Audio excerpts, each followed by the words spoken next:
آپ صلی اللہ علیہ وآلہ وسلم نے فرمایا، 5 وسق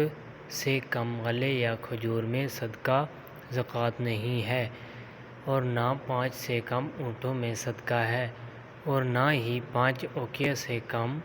چاندی میں صدقہ ہے۔ آپ صلی اللہ علیہ وآلہ وسلم نے فرمایا، جس کھیتی کو دریا کا پانی یا بارش کا پانی سیراب کرے، ان میں عشر 10واں حصہ ہے،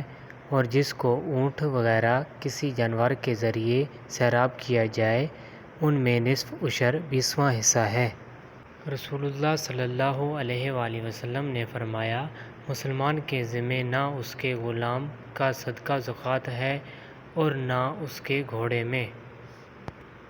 رسول اللہ صلی اللہ علیہ وآلہ وسلم نے غلام یا آزاد، چھوٹے یا بڑے، ہر کسی پر 1 صاع کھجور یا 1 صاع جو صدقہ فطرانہ فرض قرار دیا۔